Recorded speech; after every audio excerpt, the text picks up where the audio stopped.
Welcome to the Rider's Edge podcast, a platform to share conversations about the health and wellness of horse and rider. I'm your host, Farley Schweigert.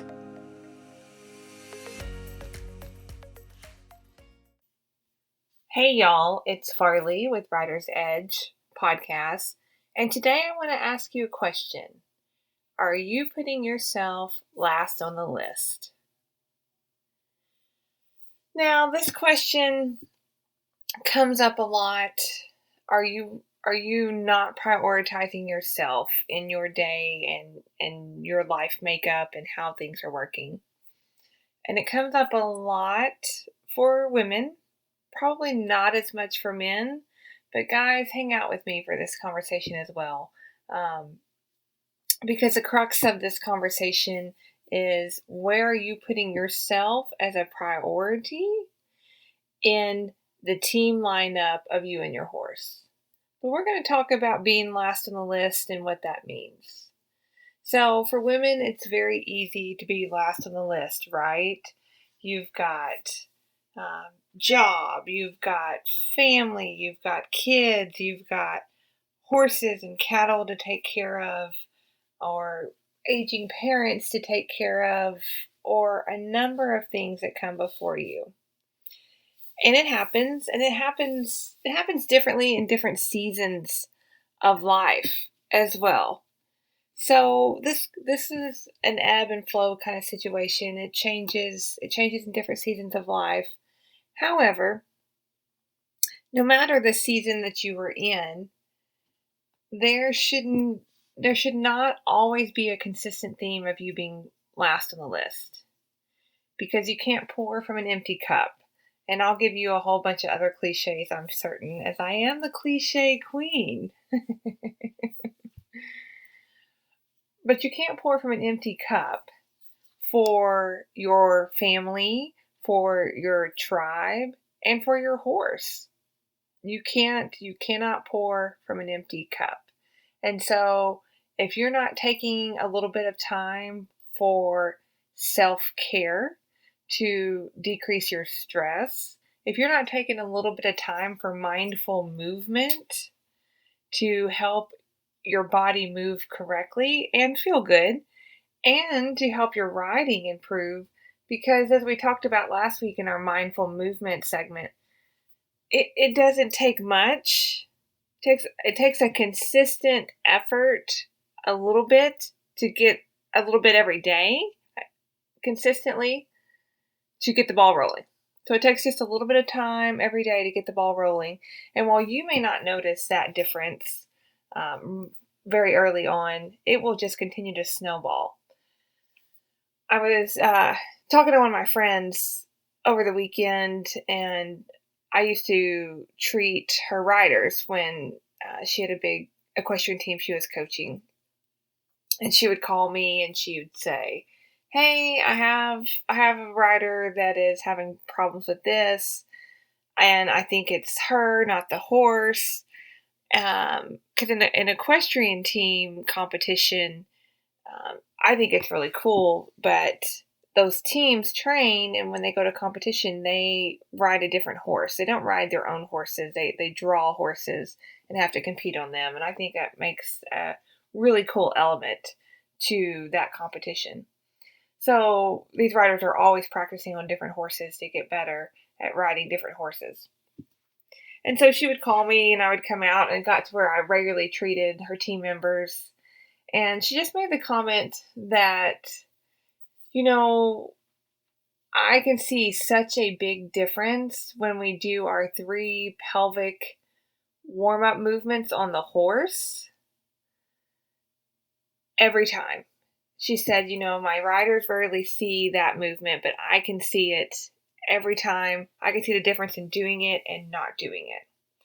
And it's just as simple as going through all 3 pelvic motions and getting your pelvis warmed up and moving and limber before you go do whatever it is you're going to do in your riding session that day. It's really that simple. So, and that just warmed my heart. That just warmed my heart, because I was like, oh my gosh, The podcast last week was about mindful movement, and I can always see a difference, but I'm always so glad when somebody else can see that, and an outsider can see that. So it brings me around to just simple things to not make you last on your list, because you are half of your rider of your team with your horse. So why aren't you giving yourself some of the same consideration that you give your horse? Gosh, we'll take our horses to therapy. We'll sign them up for a rehab center. We'll pay for having spa treatment at a national show. Um, any gizmo gadget with any kind of promise we'll do for our horse. And I get it, and I think you should. There are so many good things out there, and we are progressing so fast with horse rehab, with treatment, with recovery. It's just amazing how it's exploding. And boy, we can do that, right? I mean, gosh, it's nothing for us to go do that. But if I say, hey, you need to work on you too, oh, pump the brakes, Farls. What you talking about, Willis?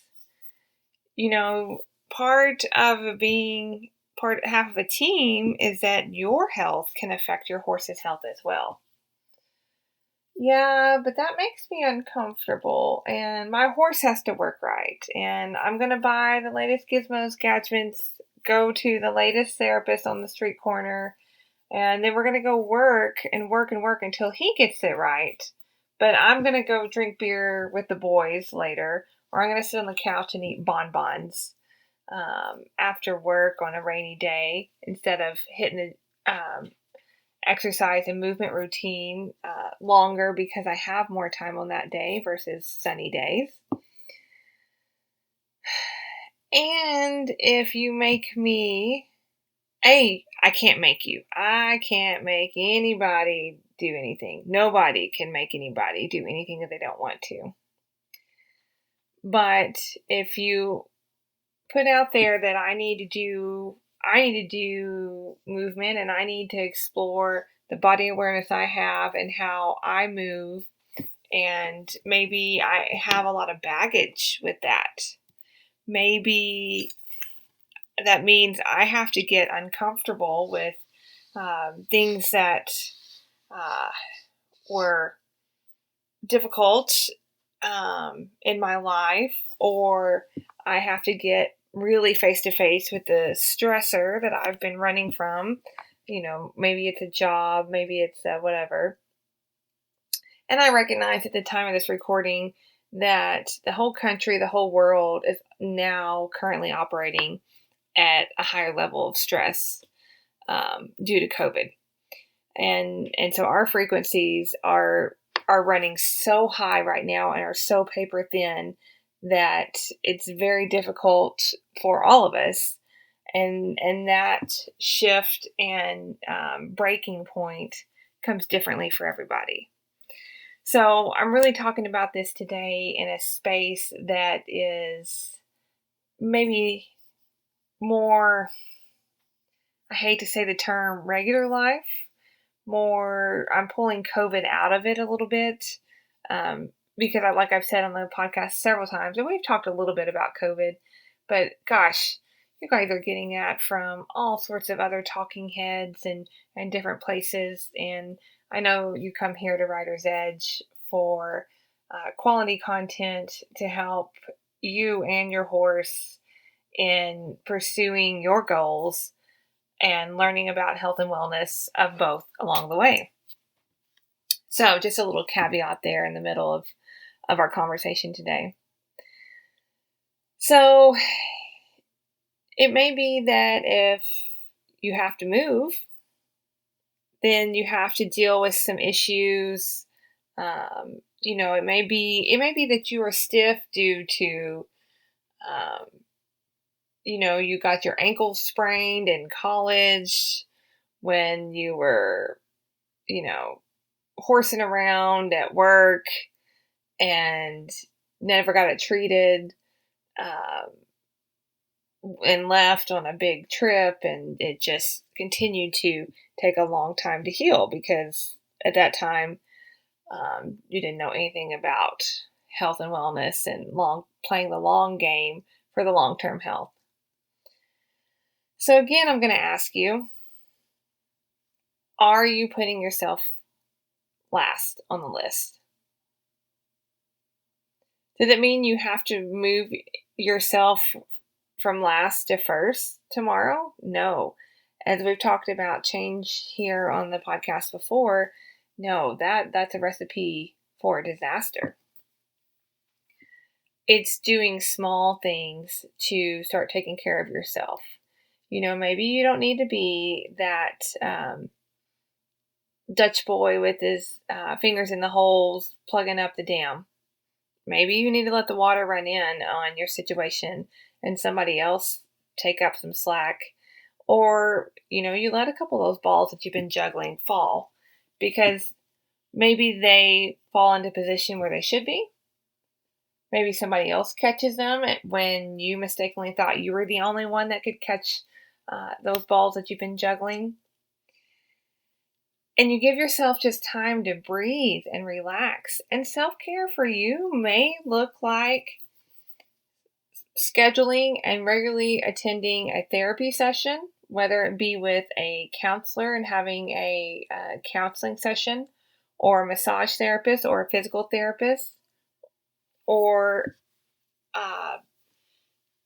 it may be regularly scheduling a night out with your best girlfriend away from your family, and your husband has the crew, and hopefully the house doesn't burn down, and you'll be back in a little while. And it's letting go of that guilt. It may not be moving. Movement should probably be somewhere in the factor of pulling yourself last off the list, because we know that physical movement not only helps with our aches and pains, it helps with our stress level as well, because we have an increased release in endorphins. And again, I'm not telling you got to go join the CrossFit gym tomorrow or start training for a half marathon. And if you want to do those two things, rock on with your bad self. Let's do it. Let's get it.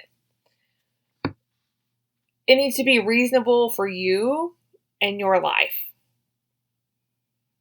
And then we're going to bring it back around to the horse.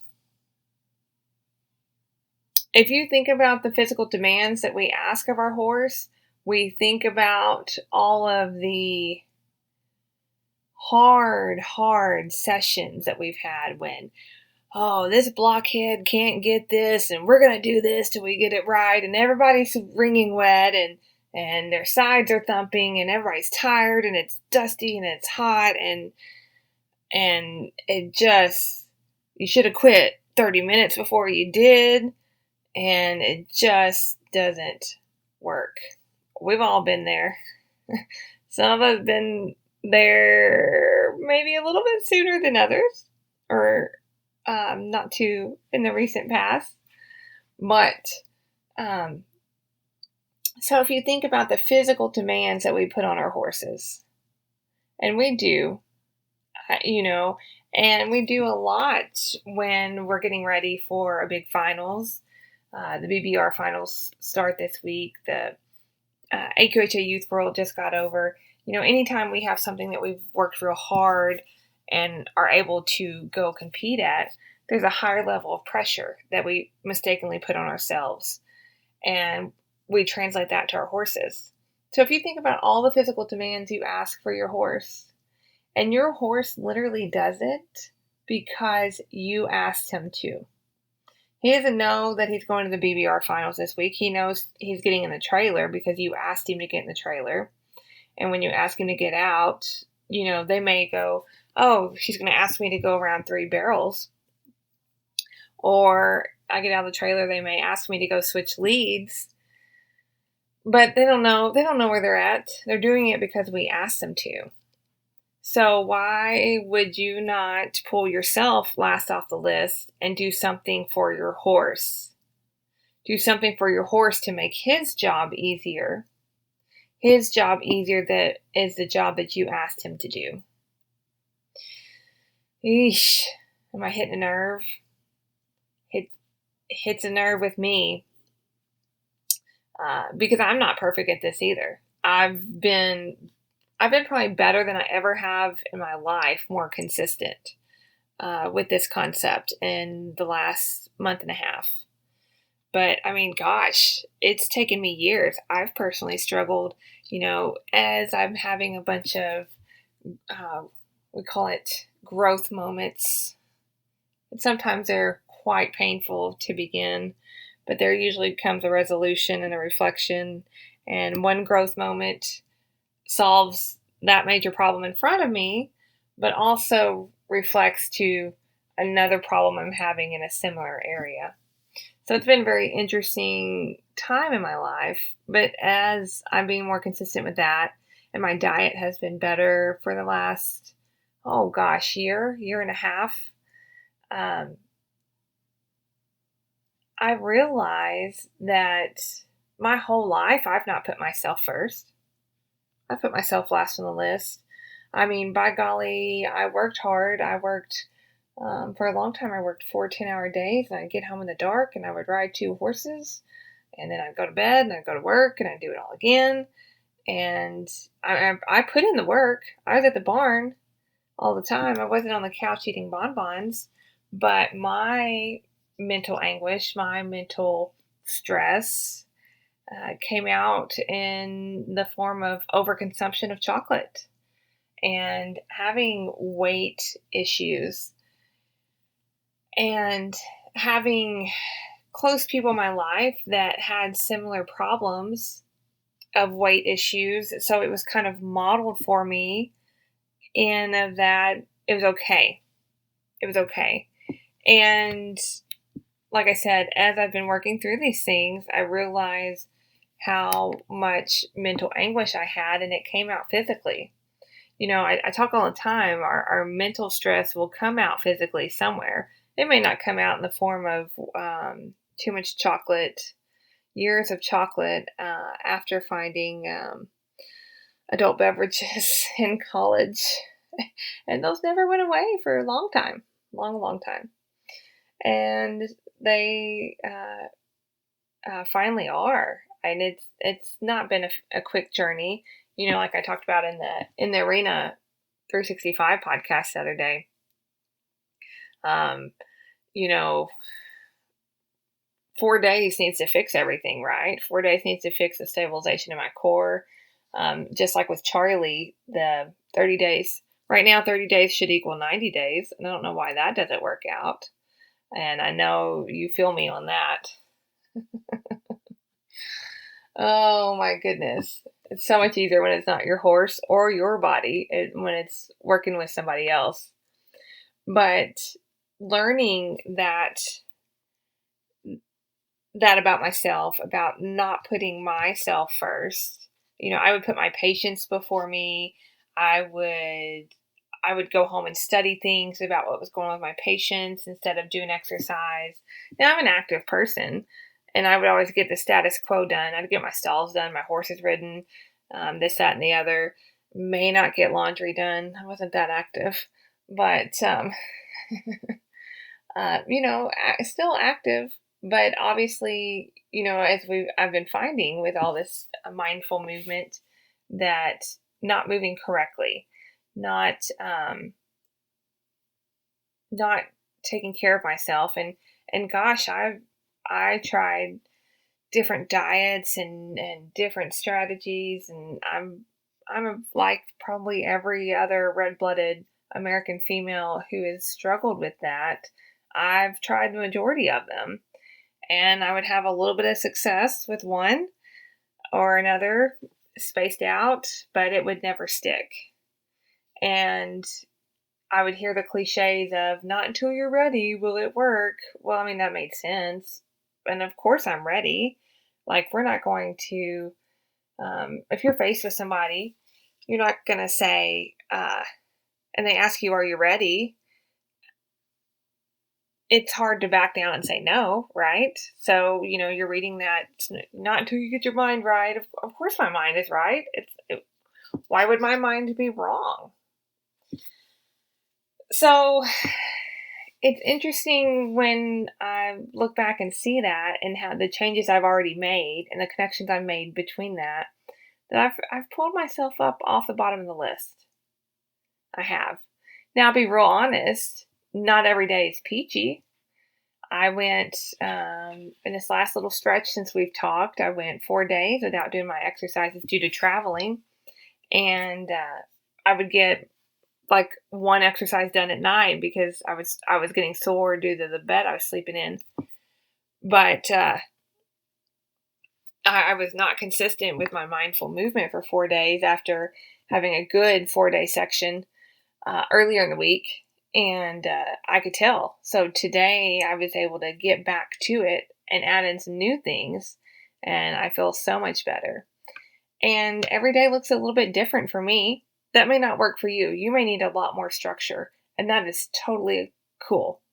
But for me, if I am running late in the mornings and I've put in my mind that I'm going to get my movement done in the morning, then I do the best I have with that 10 minutes and I pick up either the slack the next day or maybe I'll end up coming in early that evening and I can get back to doing some more movement. Or gosh, if I get up super early, then I take more time to do it. And I just have a lot more grace for myself and a lot more kindness to myself that, hey, I can do this today, and that means you're not last. It may not be perfect because we don't live in a perfect world, but you are not last. You matter, you count. We're going to work on this because having those 10 minutes of actually doing something correctly is still going to get me further towards my goals than not. So it's going to look different for everybody, like we talked about earlier today. For a lot of people, it's going to look like movement. For a lot of people, it's going to look like quiet time. It may look like meditation and yoga. It may look like gardening. Find something to pull yourself off the last part of the list and commit to it, even if it's 10 minutes every day. Commit to it for yourself, commit to it for your horse, commit to it for what your goals are. Because I'm here to tell you that this is a team sport. No matter if you are in the show pen, the rope pen, the barrel pen, you're doing 3-day eventing, jumping, whatever. It's a team sport. And your health and your movement affects your horse's health. Period. And so here at Rider's Edge, where I treat both the horse and rider together, we can treat them separately too, but I'm a firm believer that you have to look at the unit as a whole because their health can affect your riding and your health can affect their gait, their health, whether it's pain, compensation, chronic issues. And like I said earlier, we're getting in a really cool space with knowledge and research and collaboration of practitioners and more education out there for the horse owner of what it takes to be in shape to do the tasks that we're asking for. We have different options to things. We're still in a space though that we're not looking at the long game. And it's not sexy. It's not fun. I'm here to tell you that looking at the long game is not fun. But it is so important if your long game is to compete with your horse as long as they are healthy for several years. If it's not, then of course you're going to play a different game. But for most people, our horses are our friends. And we want them, when we find a good one that we click with, we want them to be around as long as possible. So, looking at the long game takes consistent small efforts. And again, they're not sexy. 30 days should equal 90 days.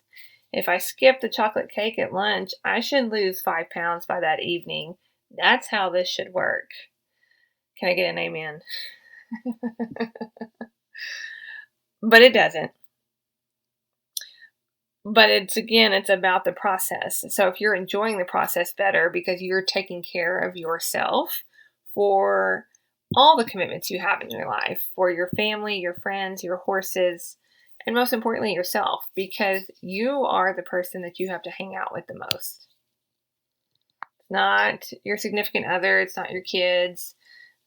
It may be your horse. If you get to, then kudos to you. That's where we're all striving for. Those of us who are not at that level currently. But you have to hang out with yourself the most. So take care of yourself. Those 20 minutes a day, 10 to 20 minutes a day, may save you from a total joint when you are 60, may save you from a total joint conversation when you are 50, which is still too young to have that. And newsflash, you can't turn into the bionic man or woman and go back to the same level that you're at. It is going to be different. Sometimes they do have restrictions, and you cannot go back to that same level. So, looking at the long game for yourself and your horse. Because if you're somebody that has the privilege of raising horses and you've put a lot of thought into your breeding program and where you want to go with it, gosh, you want to see your efforts turn out and be able to ride them and compete with them in however you plan to. So, commit with me, commit for yourself, commit alongside me. Don't commit with me because my in the arena looks different from your in the arena. My self-care looks different from yours, even though they're going to be very similar. Commit solely for one person and one person only, but we can do it together. We can make this part of our own hashtag in the arena 365. Commit to taking yourself off the bottom of the list. Moving yourself up a couple notches. If that means that the laundry sits in the dryer another day, so be it. If somebody else has to learn how to do the dishes, great. That's growth for them as well. But commit for yourself and your horse. Even if it doesn't work for committing for yourself right now, commit for your horse. Commit for your horse self-care for yourself to become a better rider, because you can decrease your vet bills. You can increase your performance by working on yourself. Period. It can happen. It does happen. It helps, like I said, not only with performance, but decreasing bills and decreasing the amount of treatments, maybe even the type of treatment you have to do depending on the situation. So commit to self-care. And I want you to tag me in your self-care posts. If you are in my Facebook group, I want you to post in there and hashtag in the arena 365, even if it's not in an arena. Even if it's on a bunch of foo-foo, fancy, fun pillows in the bottom of your closet, because that's your quiet space that you make. Even if it's walking down the road with your best dog after you fed, enjoying the sunset. So let me know what your hashtag in the arena 365 self-care looks like. Tag me in your stories with it, because I would love to support you on that. To support you in how you need to be supported. Because it's not an easy road. It's not an easy game. It's not a sexy game. Often, it's become more fun. Like for me, in my self-care and what I'm working on, as we've talked about the different issues with my core and stability, for me, that has really become a fun puzzle to work on. And so when I'm in the middle of it, I'm like, oh, this is better. This is a little bit better. I can't wait to see what it looks like tomorrow or towards the end of the week, how this has changed. And I'm going to give myself patience and consistency in doing this to see what my progress gets to. And then I'll make a decision if I'm doing, if I need to pivot or lane shift to something else similar to help me to my goal. And that's really starting to be a fun challenge for me. And it's still an analytical exercise for me, but it's toning it down. It's toning it down and being concerned with the acute task right in front of me. And then we'll come back and look at the whole picture of how everything is being put back together. It's just pieces of a puzzle. We have a lot of pieces of our puzzles. We have them. We have internal pieces that a lot of times people sweep under a rug and never deal with because it's very uncomfortable. But I'm here to say that when you start sifting and filtering, filing, and organizing those pieces, it's not a comfortable journey at all, but it's so worth it. It is so worth it. And we have lots of pieces externally with our goals, with our family and loved ones. So we're made up of a bunch of puzzle pieces, and it's a really neat process to go through with all of them. So tag me in your stories, tag me in your posts, because I want to see what everybody's working on, and pull yourself off the bottom. Pull yourself off the bottom. Pat yourself on the back for taking care of yourself, even with a small step, and be consistent in it. And you will find some peace. You'll find some momentum. And you'll find exactly where you need to be in the arena. As always, thank you for joining me, and I will see you down the road. Thank you for listening to Writer's Edge Podcast. For show notes and other thoughts, head over to writersedgetherapy.com. If you would like to stay connected and continue the conversation, head over to my free Facebook group, Writer's Edge Health and Wellness for Horse and Rider. Thanks for continuing the conversation, and as always, I will see you down the road.